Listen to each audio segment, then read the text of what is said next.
He cried over his ex, but held me like I was the one he needed. I've never been good at knowing when to step in and when to stay back. Some people seem to have this sixth sense. They can read a room, read a face, read a silence, and know instantly whether someone wants company or space. Don't.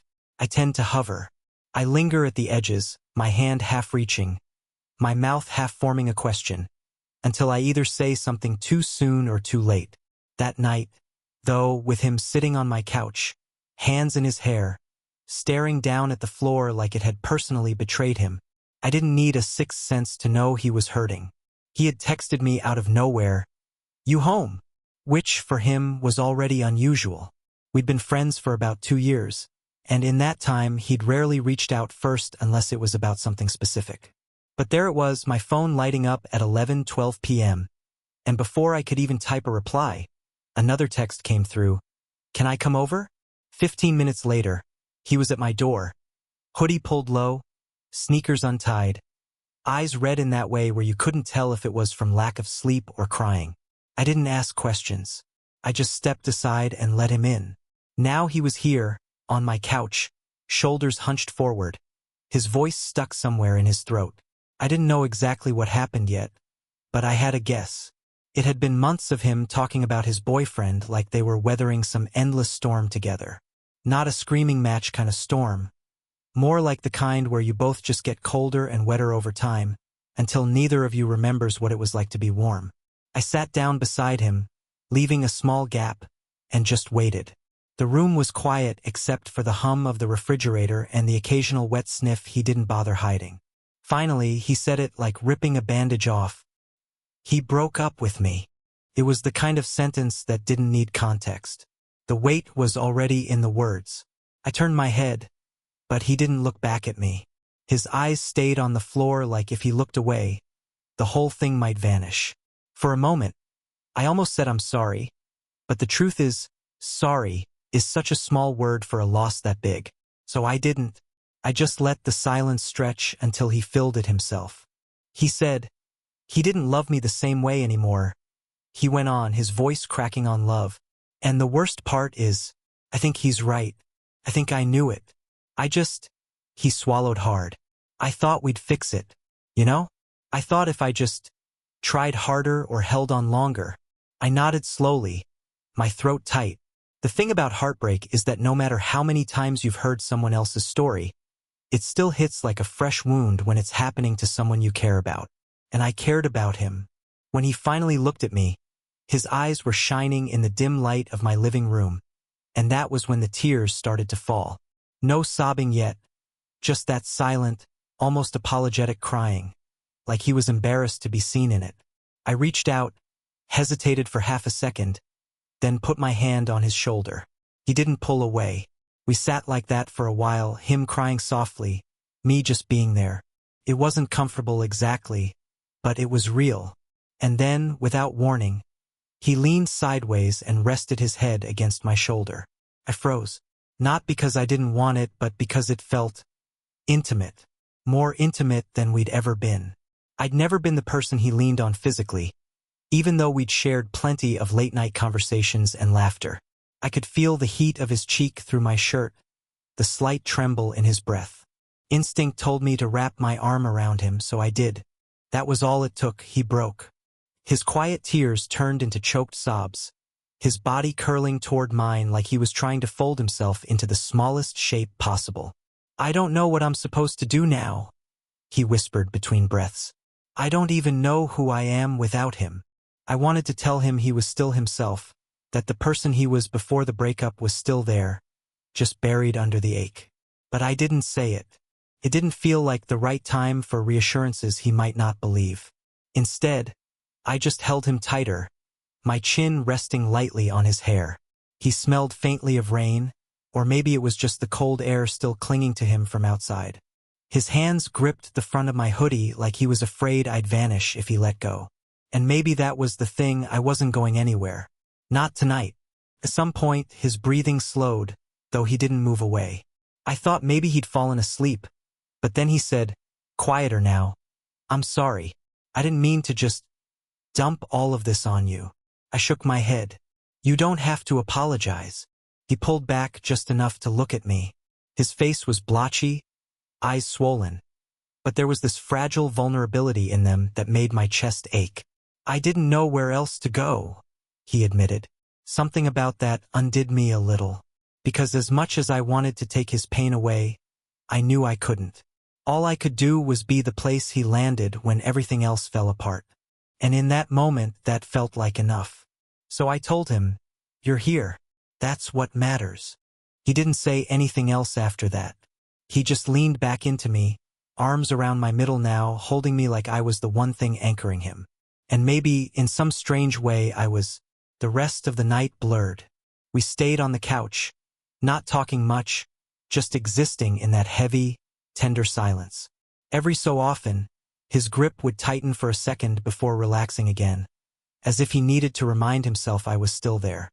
It was almost 2 a.m. when his breathing finally evened out completely. His weight was warm and solid against me, his hair tickling my jaw. My arm had gone a little numb from holding him so long, but I didn't care, because somewhere between his first tear and his last sigh of the night, something shifted. I wasn't just the friend who let him in at 11 p.m. I was the one he needed, at least for tonight. The first thing I noticed when I woke up was the weight. Not the emotional kind, though that lingered too, but the literal heaviness of him still leaning against me. The living room was dim with the early gray of morning, the kind of light that made everything feel softer, quieter. My neck ached. My arm had long since lost feeling, but I didn't dare move. His head was still on my shoulder, his breath slow and warm against my chest. At some point in the night, he'd shifted closer, his leg brushing mine, his hand loosely resting on my side like it had been there for years. And that was the thing, we'd never been this close before. Not physically. Not in a way that felt claimed. It was always jokes, shared playlists, sarcastic texts at 1 a.m. about movies we'd both seen too many times. But now, he was here in my arms like it was the most natural thing in the world. I could have stayed like that all day, just holding him, letting him breathe in his own time. But eventually, I felt him stir. His eyes blinked open slowly, adjusting to the pale light, and then he sat up with a sharp inhale like he'd just remembered where he was. "Sorry," he muttered, rubbing his face. "I didn't mean to." "You keep apologizing," I interrupted gently. "You don't have to." He looked at me for a long second, like he was trying to gauge if I really meant it. His lips parted, but no words came out. Instead, he let his gaze drop to his hands. "Everything feels wrong," he said finally. "Like the walls in my head are in the wrong place, and nothing fits anymore." I knew exactly what he meant. That disoriented hollow after a breakup. When the routines you built with someone are suddenly gone, and you're left with empty spaces you don't know how to fill. "You don't have to figure it out today," I told him. "Or tomorrow." He gave this short, humorless laugh. "Feels like I'll never figure it out." "Then I'll remind you until you do," I said. The words left my mouth before I could think about them too hard. His head lifted again, his eyes locking on mine. It wasn't a romantic moment, not exactly, but there was something in the way he looked at me. Like he was surprised I meant it, surprised anyone could mean it. We ended up in the kitchen after that, me making coffee, him sitting on the counter in his hoodie and sweats, knees drawn up like a kid. His voice was quieter now, but still rough from the night before. "He used to make coffee for me every morning," he said, watching me pour water into the machine. "Even when he was mad at me." I didn't know what to say to that, so I just set a mug in front of him and slid it closer. He wrapped his hands around it but didn't drink. We talked a little after that. Nothing deep, just small, fragile things. The weather, work, a friend of his who'd moved away. But every so often, the conversation would stutter and his gaze would drift somewhere far away, to a place I couldn't follow. When he finally got up to leave, I walked him to the door. The air outside was sharp with the kind of winter chill that seeps into your bones. He shoved his hands into his pockets and rocked back on his heels. "Thanks for last night," he said, not quite meeting my eyes. "I know I wasn't exactly good company." "You were fine," I said. "Any time you need." "I know." He cut me off softly, but there was a faint smile there. "I know." I watched him walk away, his breath clouding the air in front of him, the early light catching in his hair. I didn't know if he'd come back, if I'd be the person he reached for again. But I knew that last night had shifted something between us, even if we didn't have words for it yet. And maybe, just maybe, I wasn't the only one who felt it. Later that day, I got another text from him. Just 2 words. "You free?" I stared at the screen longer than I should have. There was no question what my answer would be, but still, my mind spun through possibilities. Maybe he just needed a distraction. Maybe he wanted to talk more.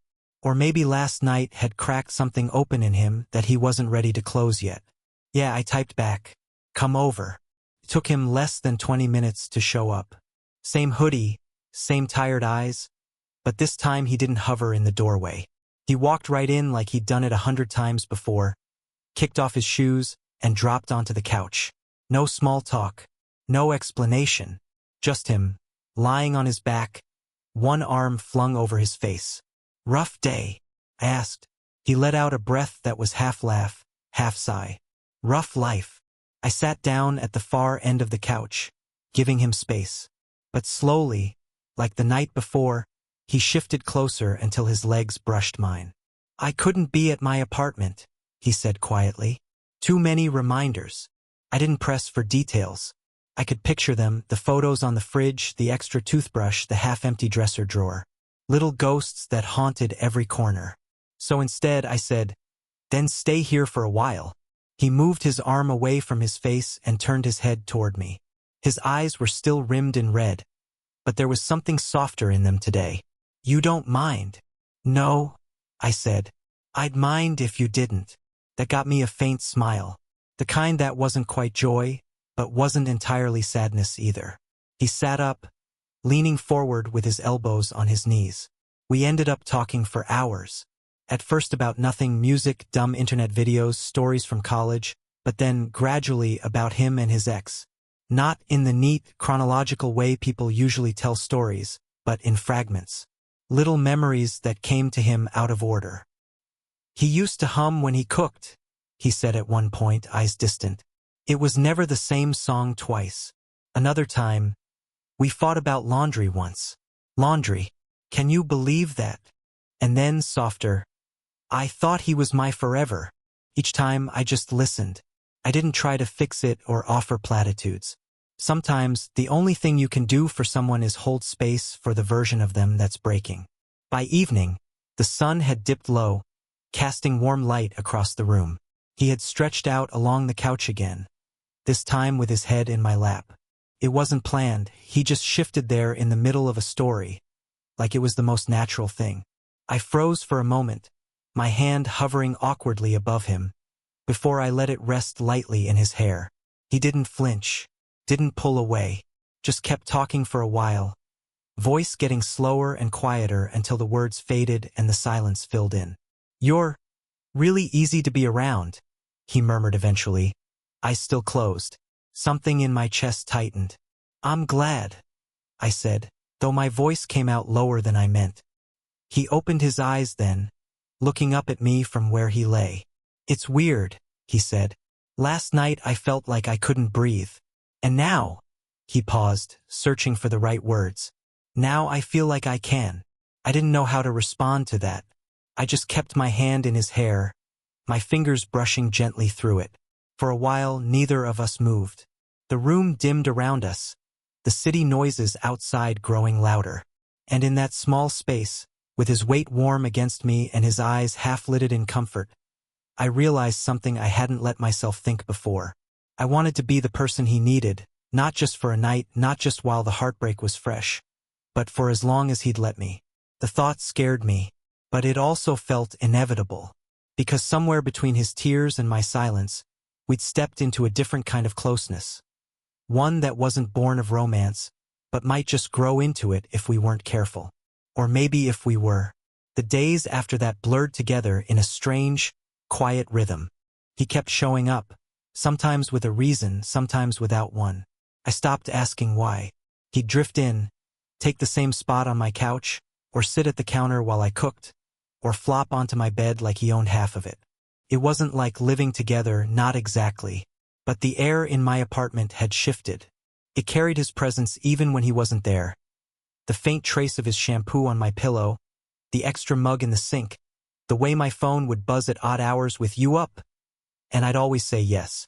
Some nights he'd talk about his ex. Some nights he wouldn't. But every time, without fail, there was a moment when the conversation or the silence would pull him closer to me. One evening, we were sitting on the floor against the couch, watching a movie we'd both seen too many times. His knee pressed against mine. The movie was loud, but in my head, all I could hear was the sound of his breathing. Halfway through, he leaned sideways until his head was resting on my shoulder. No hesitation this time, no awkward shuffle, just this quiet, wordless trust. "You're my safe place," he said suddenly, so softly I almost thought I imagined it. I swallowed, my throat dry. Yeah.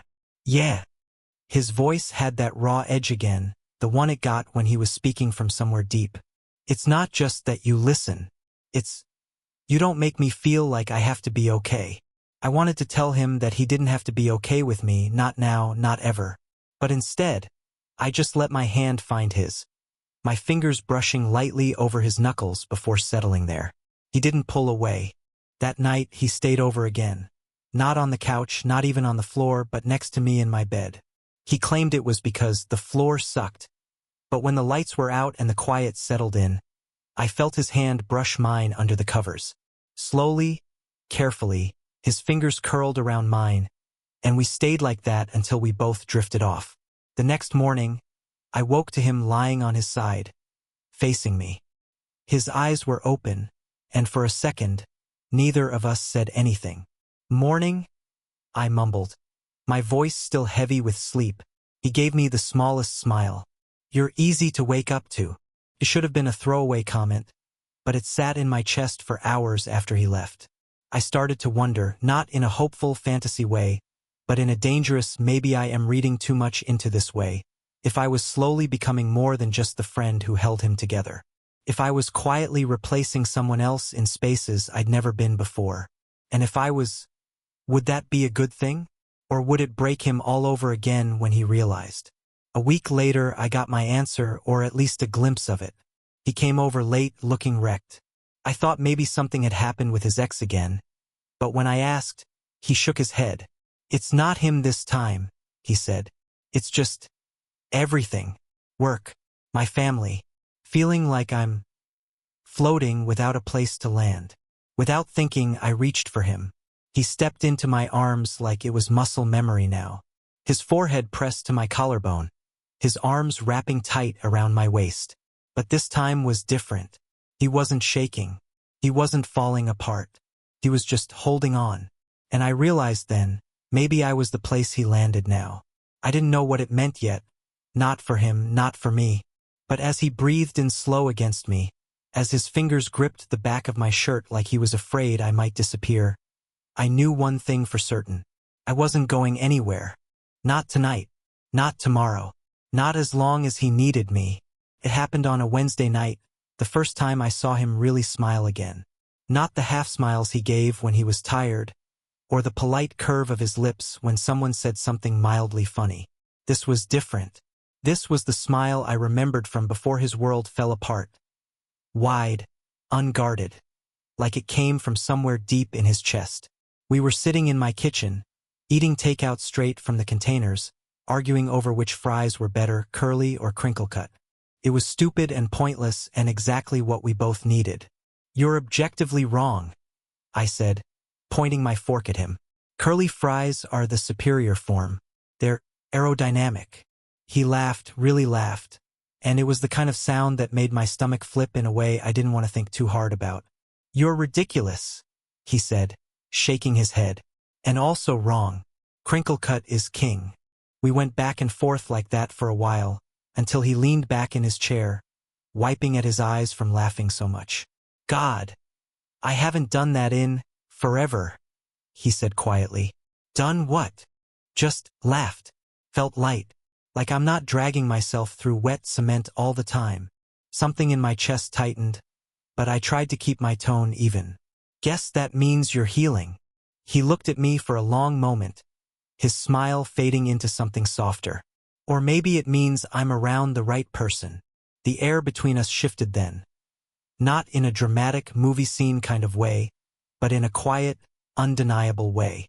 My pulse picked up, and for a second, I didn't know if I was supposed to look away or hold his gaze. He broke it first, leaning forward to steal one of my curly fries like he hadn't just said something that would replay in my head all night. Later, when we moved to the couch, he ended up stretched out again, his head resting in my lap. It had become our default without either of us naming it. My hand drifted to his hair automatically, fingers combing through without thinking. You ever think about how you end up needing someone you didn't expect to? He asked suddenly, voice quiet in the dim light. All the time, I said. He turned his head just enough to look up at me. His expression was unreadable, part curious, part something heavier. That's what you are for me, you know? The person I didn't see coming. I didn't trust myself to answer right away. My throat felt tight, my heart pounding in my ears. I wanted to ask what that meant exactly, if I was just a friend filling the space until he could breathe again, or if I was becoming something else entirely.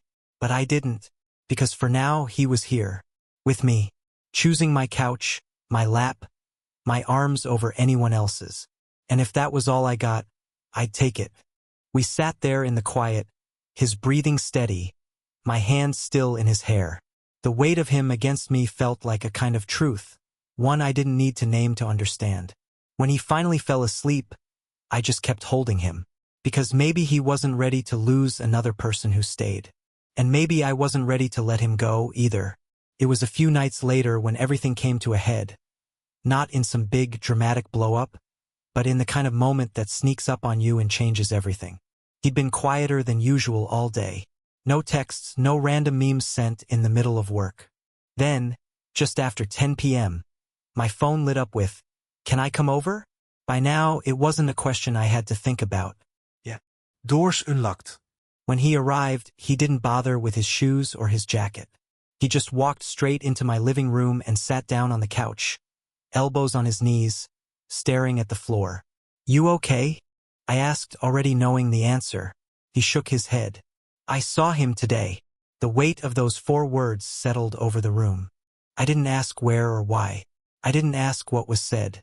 I just sat next to him, close enough that our knees touched. "It didn't hurt the way I thought it would," he said after a long pause. "But it didn't feel like nothing either. I don't know what that means." I could hear the confusion in his voice. Not just about his ex, but about himself. About where his heart was supposed to be now. "You don't have to know what it means right now," I said. "You're allowed to just feel it without figuring it out yet." He nodded, but his jaw stayed tight. And then, without warning, he leaned into me, his forehead pressing against my shoulder. I wrapped my arm around him, and for a long time that was all there was. The sound of his breathing, the faint tick of the clock, the weight of him sinking into me like he was tired of holding himself up. Then I felt it, his arms tightening around me in a way that was different from every time before. Not desperate, not broken, just sure. "I don't think I miss him anymore," he said quietly. "But I don't know if that's because I'm finally letting go, or because I've been holding on to you instead." The words hit me like a punch and a pull at the same time. My breath caught, but I didn't move. "I don't know what this is," he continued, his voice shaking now. "I just know that when I'm here, I feel like I can breathe again, and I haven't felt that in a long time." I didn't have an answer for him, not one that wouldn't tip us over the edge into something we couldn't take back. So I just held him tighter, my hands sliding up to the back of his neck, grounding him. He stayed like that for the rest of the night, curled into me, his head tucked under my chin. And even though neither of us said another word about it, I knew we'd crossed into something new. Something that wasn't just about his heartbreak anymore. Something that, if I let myself admit it, had been building quietly in the spaces between all the times he'd needed me, and all the times I'd needed him, too. That morning felt different from all the others. When I woke, his head was still resting against my chest, his breath slow and steady. The sunlight filtered through the curtains, casting soft patterns on the wall. For the first time since he'd come into my life broken and raw, I felt something shift, a fragile kind of hope stirring in the quiet. We didn't say much as he got ready to leave, the air thick with unspoken words. At the door, he paused, fingers lingering on the frame like he was holding himself back. "I don't want to lose this," he said softly. "Whatever this is." I met his gaze, heart pounding. "You won't." His smile was small but real, like a promise. Over the next few weeks, things didn't suddenly become easy. Healing rarely does. There were still moments of doubt, nights when his eyes clouded with the past, and times I worried I was just a placeholder in a story not yet finished. But there were also moments like this, sharing coffee in the morning light, hands brushing as we reached for the same mug, laughing at terrible TV shows, tangled up on the couch like we belonged there. Quiet evenings where words felt unnecessary because we simply existed in the same space. Safe. Slowly, the lines between us started to blur, the edges of friendship softening into something more tender, more complicated. One night, as we sat outside under a sky littered with stars, he reached for my hand first. His fingers found mine with a tentative certainty, squeezing gently. "I don't know what the future looks like," he admitted, "but I know I want you in it." I squeezed back, a smile breaking through all the fear and uncertainty. "Me too." And in that moment, all the heartbreak, all the longing, all the quiet nights spent holding each other through pain, it all felt like the beginning of something real, something worth fighting for.